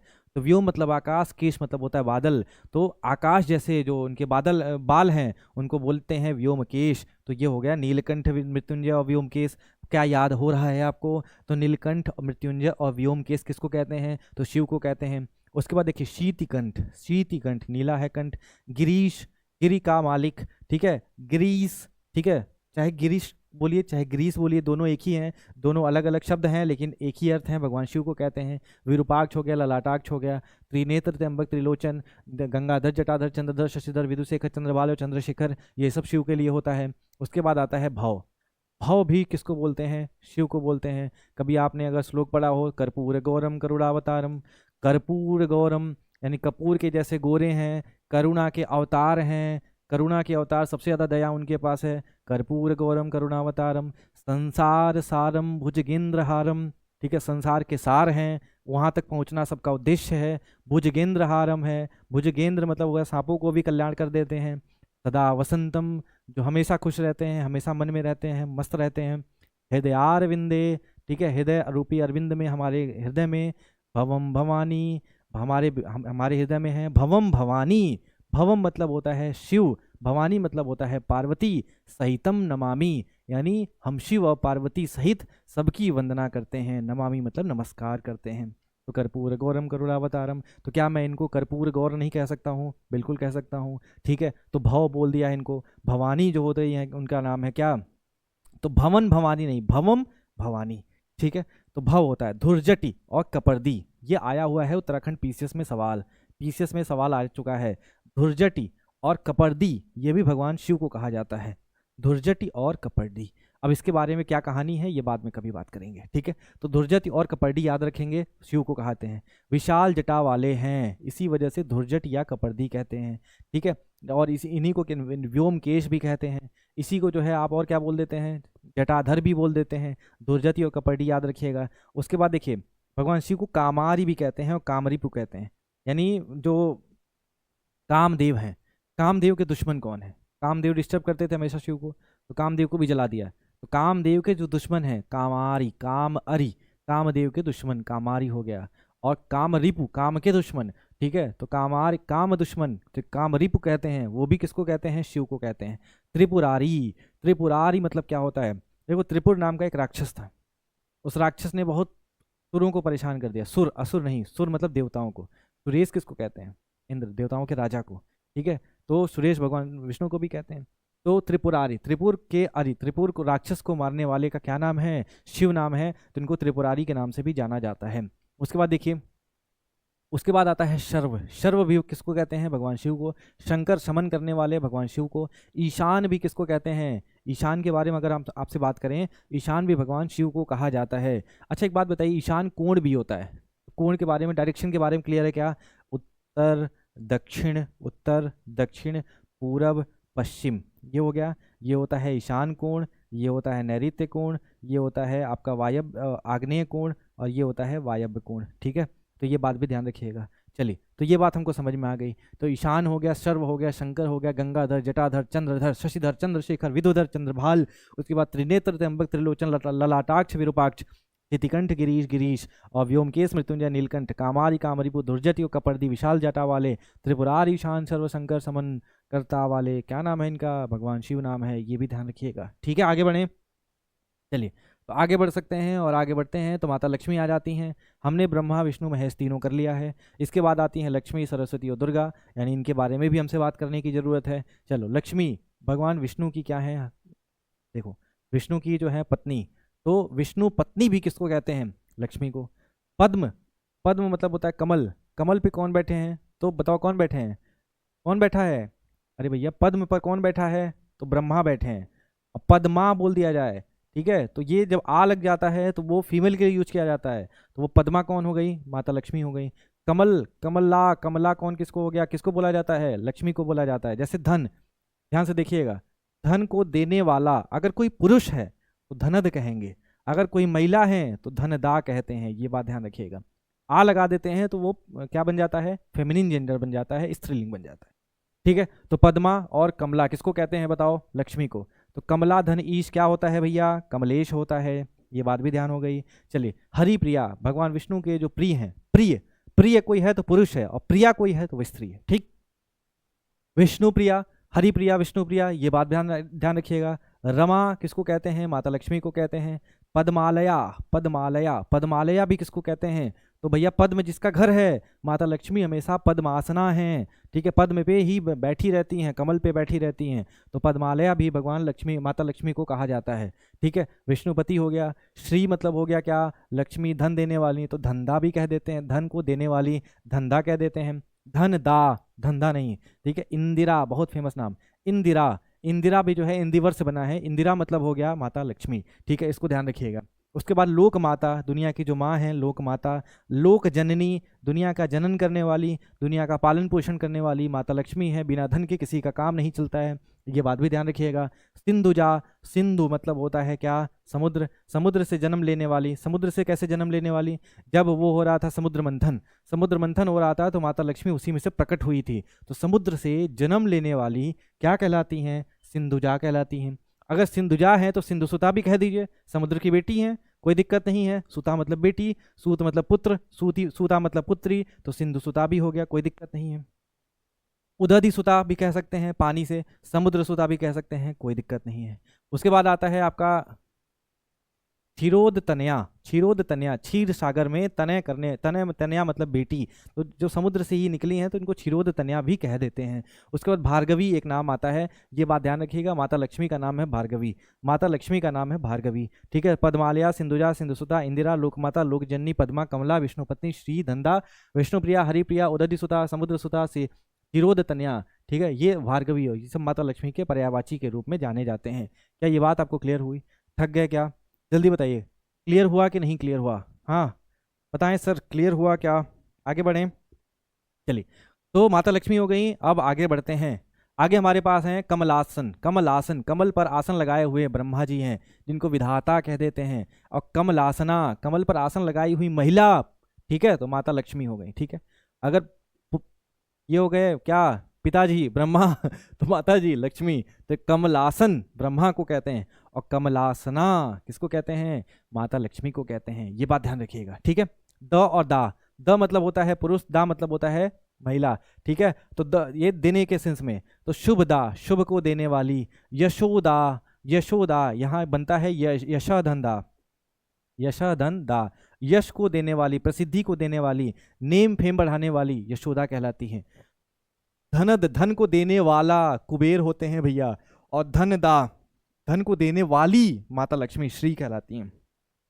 प्राणदा, प्राण को देने वाला जो है, वो प्राण को देने वाली कौन है, तो प्राणदा है, ठीक है। बहुत सारे लोग अपनी धर्म पत्नी को प्राणदा के रूप में जानते हैं, बोलते हैं ये मेरी प्राणदा है, मतलब प्राण देने वाली है, मतलब ये नहीं रहेंगे तो मर जाएंगे, ऐसा होता है, ऐसा होता है रियलिटी में, केवल बातें, ठीक है ज़्यादा सच नहीं बोलूँगा। सुखदा, सुख को देने वाली जो है वो कौन है, तो भैया है वो सुखदा, ठीक है। धन, धनद, धन को देने वाला, धनदा लक्ष्मी हो गई, धन को देने वाली, यशोदा यश को देने वाली, और शुभदा शुभ देने वाली, और प्राणदा प्राण देने वाली, सुखदा सुख देने वाली। कमलासना लक्ष्मी हो गई, कमलासन ब्रह्मा हो गए। आगे माता पार्वती, ठीक है, माता पार्वती जो भगवान शिव की जो है धर्मपत्नी के रूप में जानी जाती हैं, हालांकि ये प्रतीक मात्र है। फिर हम आगे बढ़ते हैं, तो देखिए पार्वती और शिव की पूरी कहानी।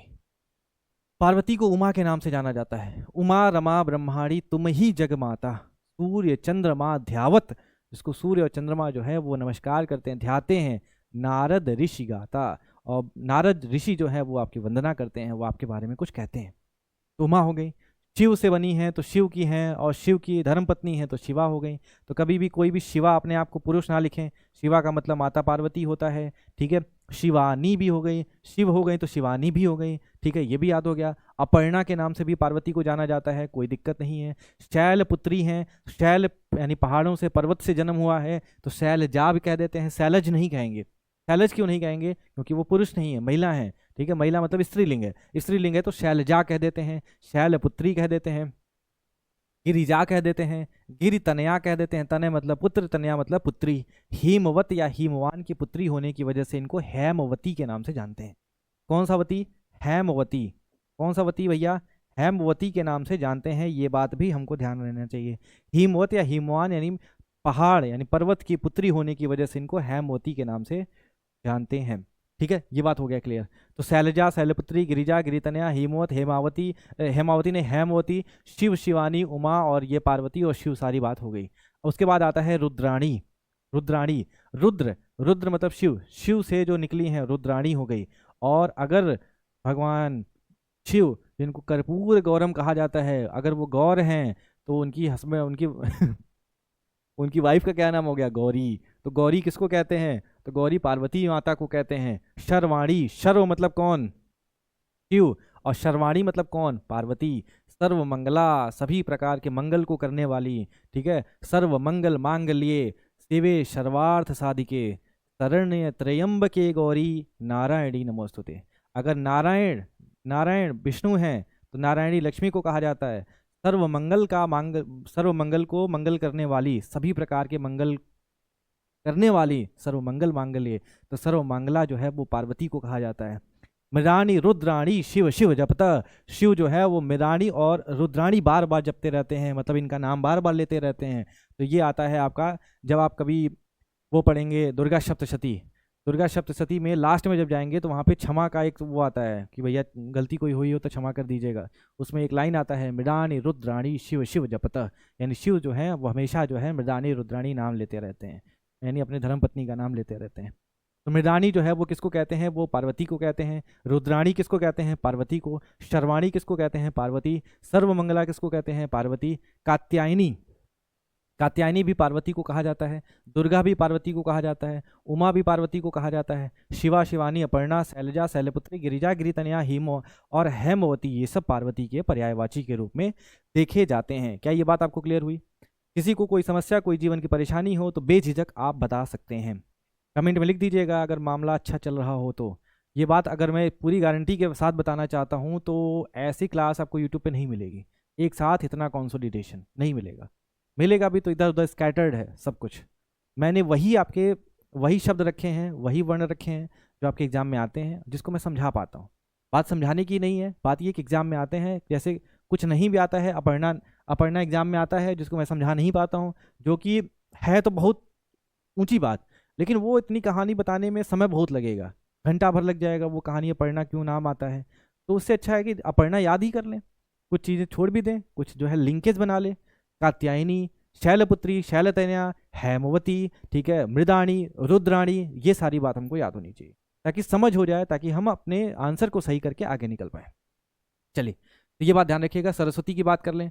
सरस्वती माता सरस्वती, ठीक है, वीणा कर धारिणी, ठीक है, वीणा को कर में, हाथ में धारण करने वाली।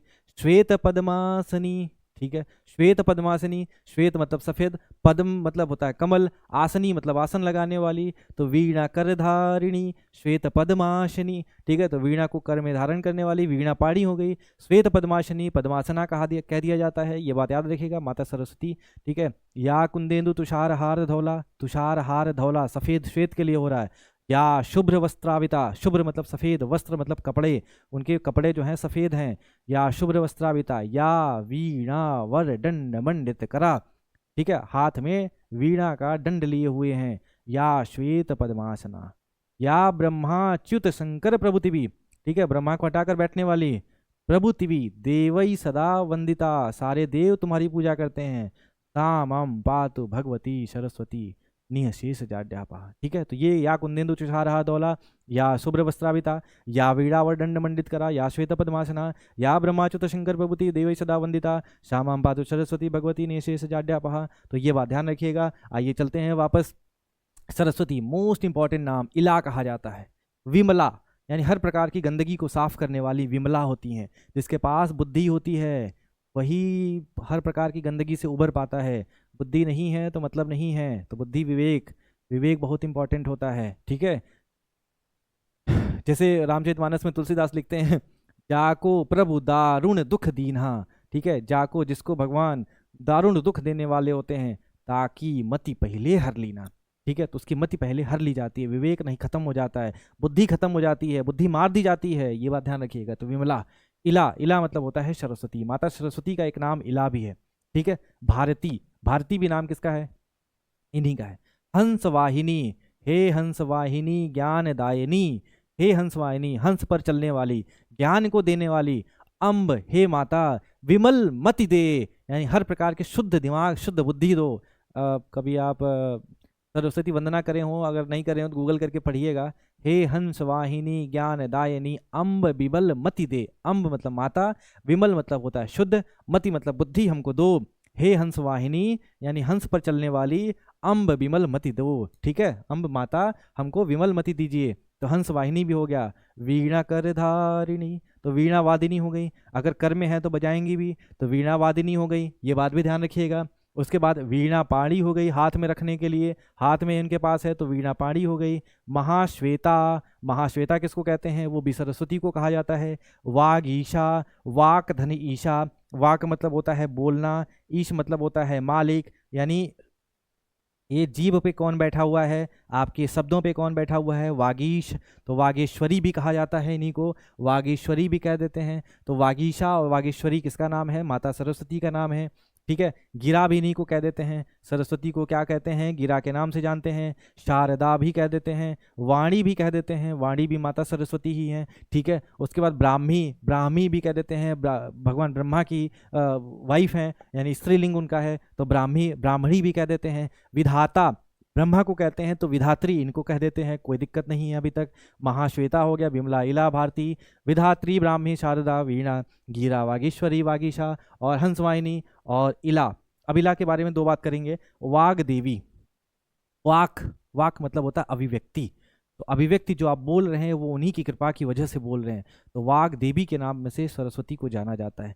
इला की बात करें तो इला में दो अर्थ होते हैं, इला का एक मतलब होता है पृथ्वी और एक मतलब होता है सरस्वती, ये भी ध्यान रखिएगा, ये अनेकार्थी शब्दों में आते हैं। इला का एक मतलब सरस्वती माता, एक का मतलब पृथ्वी माता, पृथ्वी को और अभ्र के नाम से भी जानते हैं, क्या, अभ्र को आकाश के नाम से भी जानते हैं।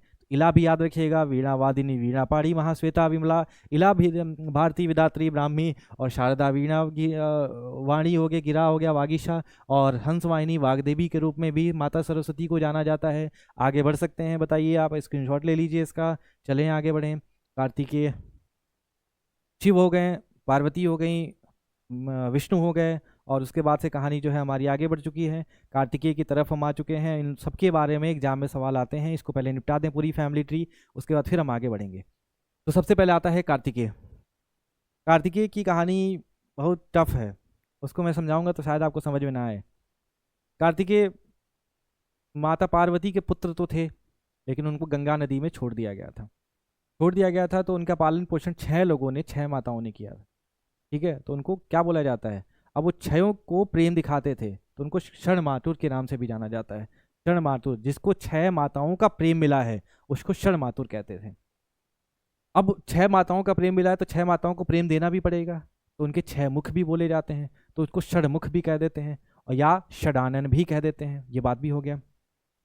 उन्होंने अपने पूरे जीवन में शादी नहीं करा था, तो शादी नहीं करा था तो वो कुमार के नाम से भी जाना जाता है, ठीक है। मेन जो वो बेटे थे किसके थे, तो पार्वती के, तो पार्वती नंदन भी कह देते हैं, कोई दिक्कत अभी तक नहीं है। उसके बाद आगे बात करें, ठीक है, उनको कहा जाता है वो अग्नि से प्रकट हुए थे, उनको अग्निभू कह देते हैं। और माता भगवान शिव के जो थे पुत्र थे तो शिवसूत भी कह देते हैं, ठीक है। उसके बाद जो है जब उनको गंगा नदी में छोड़ दिया गया तो वो बहते बहते चले गए, और वहाँ पर कुछ शरकंडी थे, शरकंडी मतलब होता है तीर जैसा नुकीला नुकीला जगह, उसी में वो फंस गए थे, मतलब माना जाता है उनका जन्म वहीं से हुआ था। उनको शर जन्मा, शर मतलब तीर, जन्म मतलब जन्म लेने वाले, तो शर जन्मा भी कार्तिकेय को कहते हैं। उसके बाद उन्होंने जो है माताओं ने जो है पालन पोषण किया था।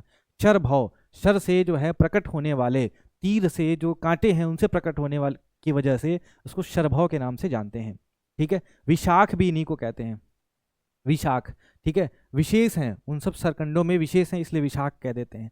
उसके बाद देखिए थोड़ा ध्यान से, उसके बाद जो है इनको और क्या कहा जाता है, शिखी वाहन, शिखी मतलब होता है मोर, तो मोर को वाहन बनाकर चलते हैं, तो शिखी वाहन के रूप में भी इन्हीं को जाना जाता है।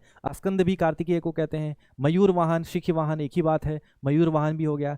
तारक जीत भी किसको कहा जाता है, तारक जीत कार्तिकेय को कहते हैं। देवों के सेनापति बना दिए गए थे एक समय था, ठीक है, जब भगवान शिव जो है अपने समाधि में लीन थे तो कोई और नहीं था त्रिपुरारी को मारने वाला या तारकासुर को मारने वाला, तारकासुर थे, तारकासुर को मारने नहीं वाला था कोई, तो सुर की तरफ से, देवताओं की तरफ से कौन जाएगा, तो देवताओं की तरफ से जाने वाले का नाम था कार्तिकेय, तो देव सेनापति भी उनको कहते हैं। अब देव सेनापति हैं तो सेनानी भी कह देते हैं, और उन्हीं को महासेन भी कह देते हैं, यानी कमांडर इन चीफ के नाम से भी जाना जाता है। तो याद रखिएगा, विशिख, विशिख मतलब होता है तीर, ये बात ध्यान रखिएगा, तो तीर से प्रकट होने की वजह से इनको विशाख के नाम से जानते हैं, ठीक है। तो ये सारी कहानी क्लियर हो गई। एक बार की बात है, ये हुआ था कि बताओ सबसे तेजी से ब्रह्मांड का चक्कर कौन लगा देगा, तो गणेश और कार्तिकेय दोनों लोग थे, माता पार्वती और शिव थे। तो ये हुआ कि ठीक है, निकले कार्तिकेय जी निकले बेचारे, चलो ठीक है चक्कर लगा के आते हैं।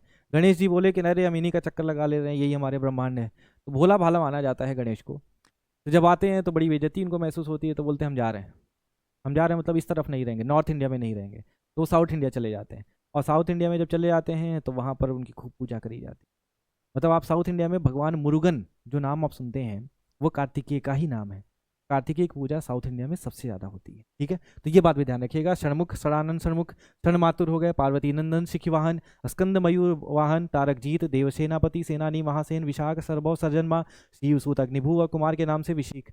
ये सारी बात ध्यान रखिएगा। विशिख जो है वो तीर को कहते हैं। आगे बढ़े, कार्तिकेय खत्म, आगे बढ़ते हैं। गणेश जी, गणेश जी गजाननम, गज आनन यानी आनन मतलब मुख, और गज मतलब हाथी का, तो गजाननम भूतम गणादि सेवितम। भूत मतलब भूत, जो आप भूत आपके गांव आपके रातों में देखने को मिलता है। गण मतलब होता है वो सब लोग जो पार्टी में थे वहां पे शिव के। गणादि सेवितम, ठीक है, भूत और गण के द्वारा जो सेवा किए जाते हैं ऐसे हैं गणेश जी।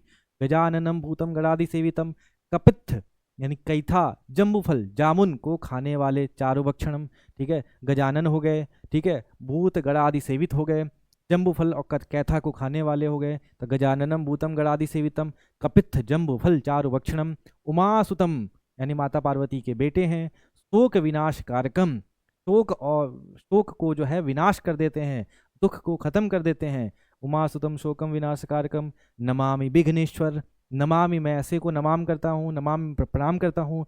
विघ्नेश्वर हैं, विघ्न को खत्म कर देते हैं, विघ्न के मालिक हैं विघ्नेश्वर। पाद पंकजम, ठीक है, ऐसे कमल रूपी आपके पैर की मैं वंदना करता हूँ। ये है गजाननम भूतम गणादि सेवितम, कपित्थजम भूपल चारुभक्षणम, उमाशुतम शोक विनाशकारकम, नमामि विघ्नेश्वर पाद पंकजम। चलो भैया हम अभी दूसरे जोर में हैं, आगे बात करते हैं। विघ्न क्या है? जो गण थे ना, गण जो भूत वगैरह थे वो शिव जी के गण कहे जाते हैं, शिव जी की पार्टी में थे। ठीक है, तो बीजेपी और कांग्रेस तो थी नहीं, तो उसको जो है देखने का काम, उसको जो ऑपरेट करने का काम, उसको संचालित करने का काम किसका था? तो वो संचालित करने का काम मेरे भाई था गणेश जी का। तो यही गण जो है, वही भूत जो है, वो कहीं भी जाते थे तो सबको परेशान करते थे। जैसे ऐसी बात है कि मेरा नेचर है, मैं जाऊंगा तो परेशान करूंगा, तो मैं गण हूं, मैं भूत हूं, जो भी परेशान तुमको करता है वो गण है। इसका मतलब ये कि अगर मैं तुम पढ़ नहीं रहे हो, मैं परेशान कर रहा हूँ, तो मैं भूत हूँ नहीं? तो ये अच्छी बात है चलो ठीक है, तो अब इसको ध्यान रखिएगा। तो इनको ऑपरेट करने का काम, इनको कंट्रोल करने का काम किसका था? गणेश जी का था। तो कहा जाता है कि विघ्नेश्वर है भैया, यही तो विघ्न है, यही तो परेशानी है, इन्हीं को हटा दीजिए। यानी इनके ये किसके कंट्रोल में है? गणेश जी के। गणेश जी चाहे तो हटा दें, तो इसलिए जो है हर काम से पहले गणेश जी की पूजा करी जाती है। क्यों करी जाती है? क्यों? इसलिए ताकि वो विघ्नेश्वर हैं, तो पहले विघ्न हट जाए। तो गजाननम भूतम गणादि सेवितम, कपित्थ जम्बुफल चारुभक्षणम, उमासुतम शोक विनाशकारकम, नमामि विघ्नेश्वर पाद पंकजम। ये बात याद हो गई बात, यानी इनको बोला जाता है विघ्नेश्वर। विघ्नेश्वर बोला जाएगा तो विघ्नेश भी कह सकते हैं। विघ्न, विघ्न मतलब हो गया है परेशानी, और विघ्नों के जो ईश हैं, ठीक है, उनका क्या नाम है भैया? हट जाओ। विघ्न धन ईश, उसके मालिक को क्या कहते हैं? विघ्नेश कह देते हैं, विघ्नराज भी कह देते हैं। विघ्न मतलब परेशानी, उसके राजा जो है वो विघ्नराज गणेश जी हो गए। विघ्नहर्ता, हर प्रकार के दुख को यानी विघ्न को, परेशानियों को खत्म करने वाले गणेश जी हैं, विघ्नहर्ता हो गए। उसके बाद आगे देखिए, गणाधिप, गण मतलब वही भूत, भूतों के आधिप, अधिप मतलब होता है राजा, तो गणाधिप भी इनको कहते हैं, गणपति भी कहते हैं। तो ये बात समझ में आई क्यों बोला जाता था? भूतों के जो राजा थे इसलिए गणपति हो गए वो। ठीक है, गज आनन, शिव के हाथी के जैसा मुख था तो गजानन हो गया, गज मुख हो गया। ठीक है, गजास्य, गजास्य हो गया। गजास्य के बारे में याद रखिएगा, मुख आनन होता है, मुख वदन होता है, आस्य, तीनों का मतलब होता है मुख।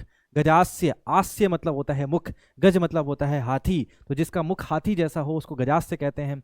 गज वदन किसको कहते हैं? वदन मतलब मुख, गज मतलब होता है हाथी, तो जिसके हाथी जैसे मुख है उसको गज वदन के नाम से जानते हैं। ठीक है, तो गजानन, गजमुख, गजास्य, गजवदन, गणाधिप, गणपति, विघ्नेश्वर, विघ्नेश, विघ्नराज, विघ्नहर्ता, ये सारे गणेश को कहा जाता है। विनायक, ठीक है, विनायक बहुत भोले थे। जब बोला गया कि भैया जाओ चक्कर लगा के आओ, तो बोले अरे हमारे माता पिता यही जिंदगी है, यही जीवन है, यही लोग हैं, यही संसार हैं, लाओ इन्हीं को क्या कर लो, निपट लीजिए, पराक्रम। पराक्रम कर परिक्रमा कर लीजिए, ठीक है। तो परिक्रमा करने के लिए इसलिए विनायक कहते हैं, बहुत विनय है इनके पास, प्रेम है, तो विनायक हो गए। उसके बाद पार्वती नंदन हो गए, भवानी नंदन हो गए, भवानी पार्वती को कहा जाता है, तो भवानी नंदन, पार्वती नंदन, उमानंदन कुछ भी कह सकते हैं, इसको ध्यान रखिएगा। उसके बाद देखिए मोदक प्रिय, इनको मोदक बहुत प्रिय था, ठीक है। मोदक जो है बहुत प्रिय था। तो अब मोदक ये वाला नहीं है जो कि आप खा के नशे में रहते हैं, वो पहले बहुत ओरिजिनल आता था। तो मोदक प्रिय थे। उसके बाद लंबोदर, लंबा है उदर, उदर मतलब होता है पेट, और लंबा मतलब लंबा, ठीक है। तो पेट लंबा था तो लंबोदर कह देते हैं। दामोदर किसको कहते हैं बताइए, दामोदर किसको कहते हैं? आप कृष्ण में लिख सकते थे दामोदर, ध्यान से देखिएगा, दामोदर। दामोदर, दामोदर मतलब होता है दाम धन उदर, दाम धन उदर। उदर मतलब क्या है? पेट। और दाम मतलब क्या होता है? दाम मतलब रस्सी से बांध देना, तो जिसका पेट रस्सी से बांध दिया जाता था उसको दामोदर। तो बताओ, कृष्ण को मक्खन चुराने के लिए उनको पिलर में बांध दिया जाता था, फोटो देखा होगा आपने, ठीक है। तो वो दामोदर हो गए भगवान श्री कृष्ण, ठीक है, ये बात ध्यान रखिएगा। तो लंबोदर कौन हो गया? गणेश जी हो गए। महाकाय, खूब विशाल सी शरीर थी, काय मतलब शरीर, महा मतलब बड़ा, तो महाकाय भी उनको कह देते हैं। उसके बाद गौरी सुत हैं, ठीक है। अब देखो, कर्पूर गौरम, शिव जी हैं गौर, तो गौरी कौन है? पार्वती जी हैं। गौरी के पुत्र कौन है? तो गणेश जी हैं, तो गौरी सुत भी कह देते हैं। कार्तिकेय के लिए भी यूज किया जा सकता है। हेरंब के नाम से भी जाना जाता है, हेरंब के नाम से भी जाना जाता है, इस बात को भी हम ध्यान रखेंगे। आगे बढ़ा जाए तो भैया मूषक वाहन, चूहे की सवारी करते हैं तो मूषक वाहन कह देते हैं। द्वय मातुर के नाम से भी गणेश जी को जाना जाता है। अब आता है वक्रतुंड और एकदंत, इसको देखिएगा। कहा जाता है वक्रतुंडम महाकाय, सूर्य कोटि समप्रभ। वक्रतुंड, जिसके दांत टेढ़े हैं, सूर्य के समान हैं, करोड़ों सूर्य की प्रतिभा है। सूर्य कोटि समप्रभ, कोटि मतलब करोड़, सूर्य करोड़ों सूर्य का प्रकाश उनके पास है। वक्रतुंड महाकाय सूर्य कोटि समप्रभ। निर्विघ्नम, यानी हर विघ्न को निर्विघ्न करिए, दूर करिए, हटाइए।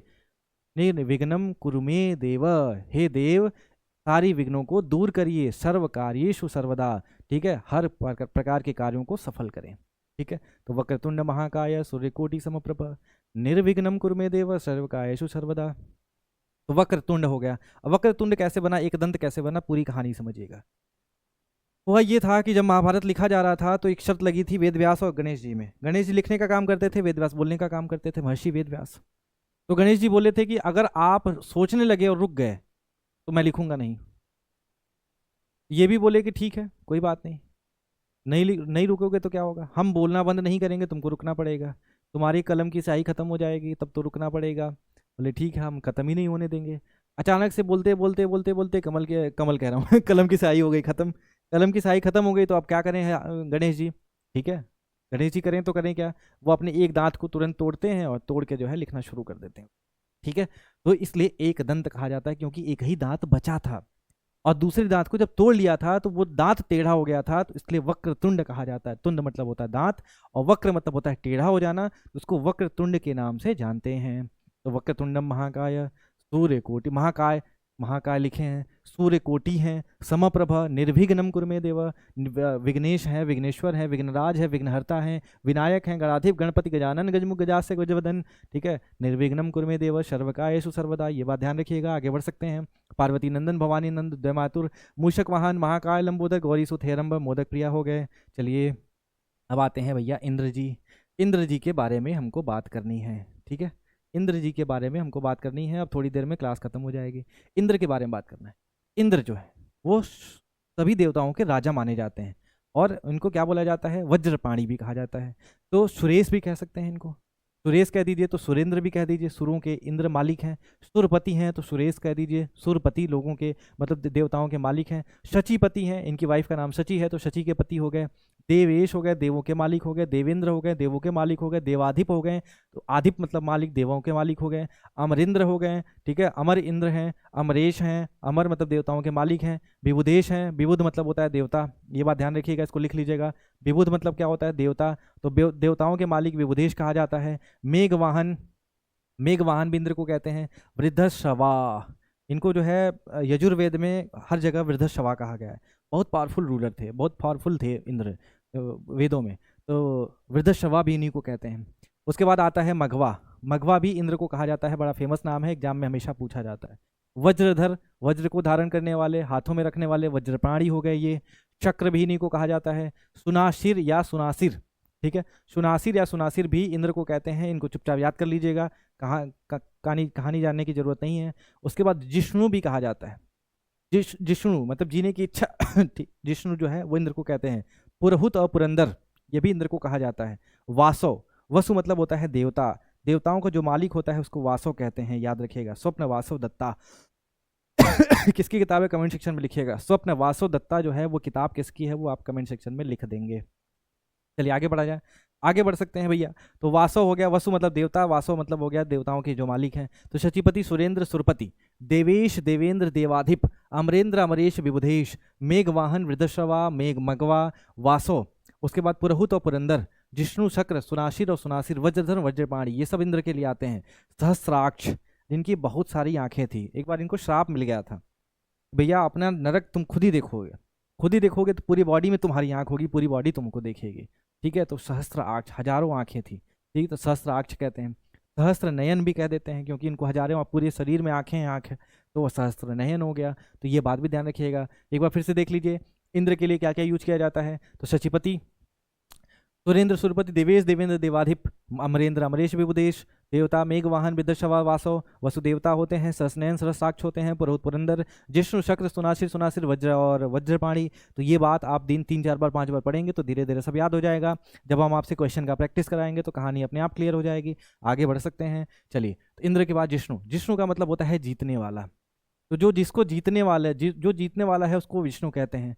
उसके बाद इंद्र को भी विष्णु कहते हैं और विष्णु को भी जिष्णु के नाम से जानते हैं। और अगर आप जीतने की इच्छा रखते हैं तो आपको भी जिष्णु के नाम से जाना जाता है, ठीक है। आगे बढ़ें, इसको भी लिख लीजिएगा जिष्णु। आगे बढ़ते हैं अग्नि के बारे में। अग्नि के बारे में भी आपको ध्यान रखना है। अग्नि, आग, ठीक है, आग हो गया। अब अनिल और अनल, दो बातें हैं। एक होता है अनिल, दिख रहा होगा आपको, हाँ। एक होता है अनिल, अनिल मतलब होता है हवा, अनल मतलब होता है आग। और अशन मतलब होता है भोजन। अशन मतलब क्या होता है? अशन मतलब होता है भोजन। भोजन, गांव में कभी सुने होंगे आसन निकाल दिया जाए, ठीक है, अशन। तो अशन मतलब होता है भोजन, ठीक है। अब देखिए अनिल और अनल में कैसे अंतर है। अ मतलब नहीं, नल मतलब पानी। तो जहां पर पानी नहीं है तो वो आग है, तो वो हो गया अनल। अनिल, अ मतलब नहीं, नील मतलब नील, खाली है, कहीं पर भी कुछ खाली नहीं है। नील, नील बटा सन्नाटा लिखते हैं ना, NIL इंग्लिश में। हालांकि ये केवल याद करने के लिए है, सच्चाई से इसका कोई वास्ता नहीं है। अनिल, जहां पर ऐसा कोई ऐसी जगह नहीं है जहां पर क्या नहीं है, हवा। तो अनिल मतलब हवा, अनल मतलब आग, ठीक है। अशन मतलब होता है भोजन। अतः अशन मतलब क्या होता है? भोजन। तो हुताशन मतलब क्या होता है? आग, ठीक है, हुताशन। ये बात ध्यान रखिएगा। रोहित और लोहित का मतलब होता है लाल, ठीक है। रोहित और लोहित का मतलब होता है लाल। तो यहां पर आप लिख सकते हैं क्या? तो यहां पर आप लिख सकते हैं रोहित अश्व। रोहित मतलब आग, लाल, लाल घोड़ा तेजी से दौड़ता आ रहा है। तो वो आग तेजी से जब चलती है तो ऐसा लगता है दूर से कि लाल घोड़ा दौड़ता आ रहा है। तो रोहिताश्व या लोहिताश्व भी कह सकते हैं आप इसको। धनंजय के नाम से अग्नि को जाना जाता है, धन को जीतने वाले। वायु सखा हैं भैया, हवा जितनी तेजी से, आग उतनी तेजी से चलती है। उसके बाद सर्वभक्षी हैं, सभी चीज़ों को खा जाते हैं, तो अग्नि हो गए। धूमकेतु के नाम से जाना जाता है, ये भी ध्यान रखिएगा। दहन भी आग को कहते हैं, ज्वल भी आग को कहते हैं, ज्वाला भी आग को कहते हैं। कृषाणु की बात करें तो कृषाणु जो है वो अग्नि को कहा जाता है। वहनी, वहनी भी अग्नि को कहा जाता है। हव्यवाहन भी अग्नि को कहते हैं। आग, अनल और पावक भी अग्नि को कहा जाता है। हुतभुक, हुतभुक जो है वो भी अग्नि को कहते हैं। अभी हुतभुक की बात कर रहे हैं। जात वेद, ठीक है, वेदों से जिसका जन्म हुआ है वो अग्नि है। और वैश्वानर, वैश्वानर भी अग्नि को कहते हैं। ये सारी कहानी क्लियर हो गई। भुक से रिलेटेड कहानी क्या है? भुक मतलब होता है खाने वाला, तो भृत भुक मतलब होता है नौकर, ठीक है। हुत भुक मतलब होता है आग को खाने वाला, ठीक है। एक भुक, हुत भुक मतलब होता है आग। एक भुक मतलब होता है एक समय भोजन करने वाला। मित भुक मतलब होता है कम खाने वाला। भृत भुक जो होता है वो जो एकदम निकृष्ट चीज़ों को खाता है, तो नौकर टाइप हो गया। हुत भुक मतलब होता है हुताशन। हुत, हुत मतलब क्या होता है? कुछ भी खाने वाला, ठीक है, हुत। तो हुताशन, हुतभुक जो है वो आग को कहा जाता है। हुताशन भी किसको कहते हैं? आग को कहते हैं। रोहित और लोहित याद रखिएगा। रोहिताश्व भी आग को कहा जाता है। क्या आग से रिलेटेड ये सारी कहानी क्लियर हो गई? जिंदगी में आग है। भूख मतलब खाने वाला, मित भुक कम खाने वाला, भृत भुक नौकर हो गया, हुत भुक आग हो गया, एक भुक एक समय खाने वाला, ठीक है। आगे बढ़ते हैं। केतु मतलब होता है झंडा, धूम केतु जिसको कहते हैं। केतु का मतलब होता है झंडा। धूम मतलब होता है स्टार, वो तो जिसके जिस पे आग लगी हुई है वो धूम केतु, आग कहते हैं। मीन केतु और मकर केतु ये कामदेव को कहा जाता है, क्योंकि कामदेव के जो झंडे पर मीन है और मकर है, मकर मतलब मगरमच्छ, तो मकर ध्वज भी उसको कहते हैं, मकर केतु को मकर ध्वज भी कहते हैं। ठीक है, केतु हो या ध्वज हो, दोनों झंडा है तो मकर ध्वज हो गया। कपि केतु, कपि मतलब बंदर, तो जिसके केतु पर, जिसके झंडे पर क्या है, बंदर हैं यानी हनुमान जी हैं, तो अर्जुन कहा जाता है उसको। और अर्जुन को भी धनंजय कहते हैं और विष्णु को भी धनंजय कहते हैं शायद, और आग को भी धनंजय कहते हैं, ये बात ध्यान रखिएगा। उसके बाद वृष केतु, वृष केतु वृष हैं तो शिव को कहा जाता है। गरुण केतु विष्णु को कहते हैं, केतु मतलब हो गया झंडा। और यहाँ पर आप वृष ध्वज लगा सकते हैं, यहाँ गरुण ध्वज लगा सकते हैं, धूम ध्वज लगा सकते हैं, मीन ध्वज लगा सकते हैं, मकर ध्वज लगा सकते हैं और कपि ध्वज लगा सकते हैं। तो कपि केतु की जगह पे ध्वज भी लगा करके आप अपनी अंडरस्टैंडिंग बना सकते हैं। ये देखिए बुक हो गया आपका। उसके बाद ये सारी कहानी हो गई धनंजय वैश्वानर, जातवेद, आग अनल पावक, हुताशन हुतबुक, हव्य वाहन और वहनी कृषाणु, दहन, ज्वल, ज्वाला, धूमकेतु, सरोभक्षी, वायु सखा, रोहिताश्व, अशन मतलब होता है भोजन, रोहित और लोहित मतलब लाल। बुक हो गया, पूरी कहानी क्लियर हो गई, और केतु और झंडा की पूरी कहानी क्लियर हो गई। आगे बढ़ते हैं, हवा के बारे में आपसे बात करते हैं। जय हिंद जय भारत। हवा, हवा मतलब होता है वायु, वायु को बयार कहते हैं। अनिल, कहीं पर भी नील नहीं है तो अनिल हो गया। मरुत और मारुत के नाम से भी हवा को जाना जाता है, पवमान के नाम से भी हवा को जाना जाता है, और वात के नाम से भी हवा को जाना जाता है। उसके बाद आता है आशुग, आशु मतलब होता है तुरंत, ग मतलब गमन करने वाला, हाई प्रेशर लो प्रेशर जैसे बना तुरंत गमन कर दिया। ठीक है, तो आशुग कहते हैं। अभी आशु पे बात करेंगे। नभस्वान, नभ में विचरण करने वाला नभस्वान हो गया। समीर और समीरण भी हवा को कहते हैं। और मातरिश्वान या मातरिश्वा भी हवा को कहा जाता है, मातरिश्वान भी कहते हैं। इसके बारे में कभी और बात करेंगे। प्रभंजन, प्रभंजन जाया, ठीक है, तो हवा को प्रभंजन भी कहते हैं। गंधवाह है और गंधवह, ठीक है, गंध को वाहन, ढोने वाला, कोई भी गंध हो, स्प्रे करते हैं पूरे रूम में स्प्रे महक रहता है, तो गंध को ढोने वाला कौन है, हवा है, वायु है। समीर है, प्रभंजन है, मरुत है, मारुत है, पवमान है, अनिल है, बयार है, वायु है, बात है, वात है, प्रभंजन है, मातरिश्वा है, मातरिश्वान है, नभस्वान है और आशुग है। अब आशु के बारे में थोड़ा समझ लीजिए। आशु मतलब तुरंत, तो जो तुरंत कुछ भी बोल दे, ठीक है, बिना तैयारी के, तो आशु वक्ता हो गया।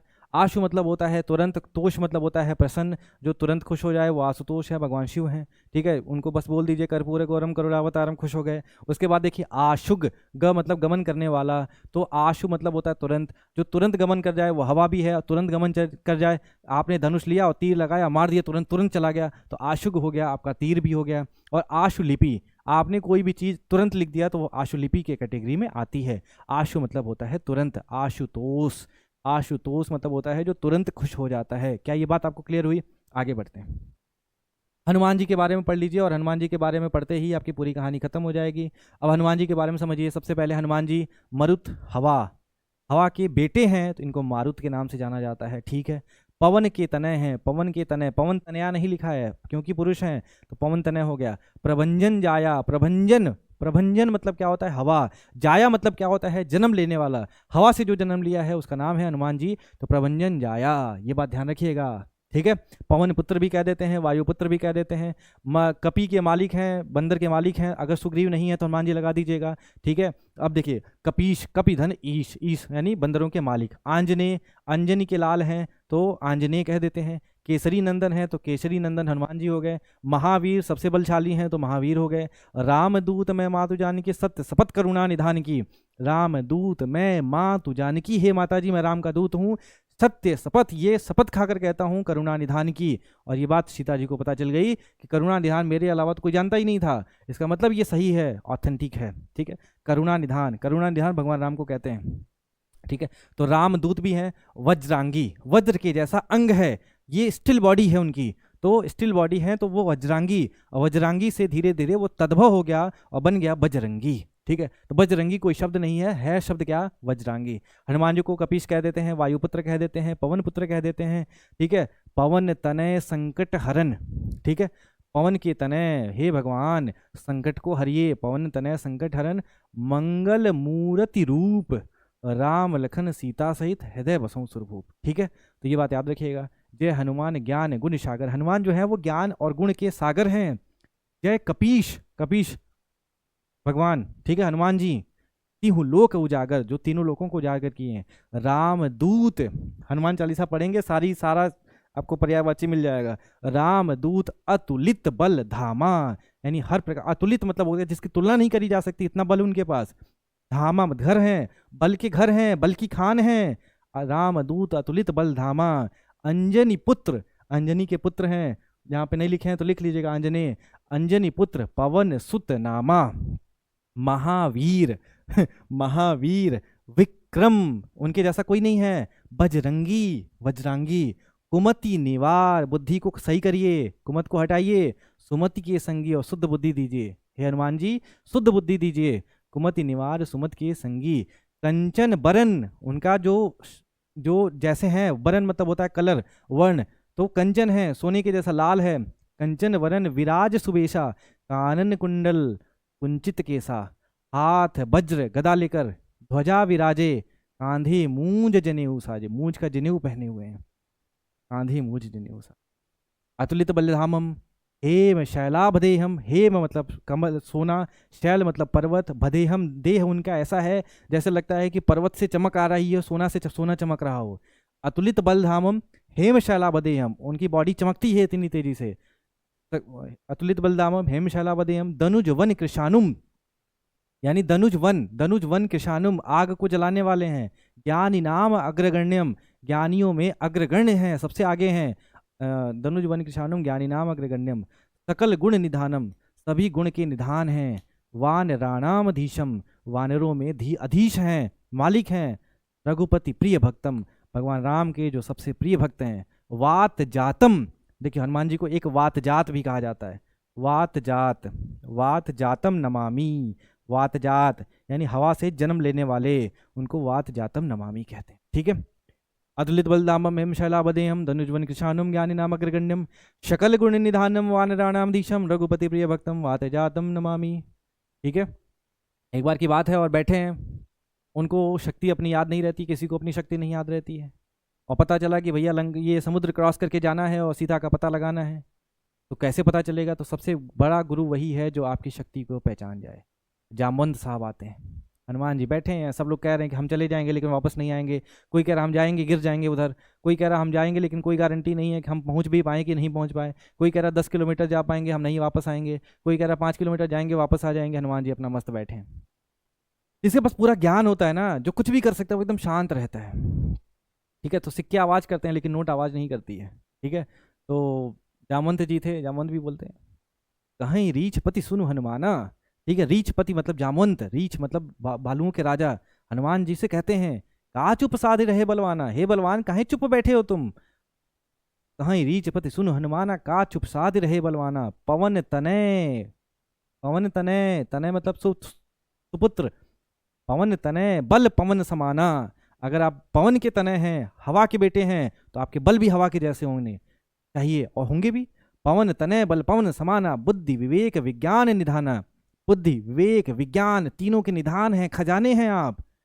कहीं रीचपति सुनु हनुमाना, का चुप साध रहे बलवाना। पवन तनय बल पवन समाना, बुद्धि विवेक विज्ञान निधाना। कौन सुकाज कठिन जग माही, इस जग में कौन सा ऐसा काज है जो नहीं होत तात तुम पाही। जो हे पिताजी तुमसे नहीं होगा, पिताजी कह रहे हैं तात। ठीक है। इज्जत देखो, हे पिताजी तुमसे नहीं होगा। जामवंत जी सबसे senior most commander in chief. ठीक है। रामचरितमानस के commander in chief, Ram ji के कमांडर इन चीफ, मतलब प्रेसिडेंट साहब जो है वो जनरल इस समय कौन है, उपेंद्र द्विवेदी से बोल रहे हे तात कैसे तुमसे नहीं होगा। ठीक है। तो का कहीं रीछपत सुनो हनुमाना, का चुप साधि रहे बलवाना। पवन तनय बल पवन समाना, बुद्धि विवेक विज्ञान निधाना। कवन सुकाज कठिन जग माही, जो नहीं होत तात तुम पाही। राम काज लगी तव अवतारा, सुनते ही भयों पर्वताकारा।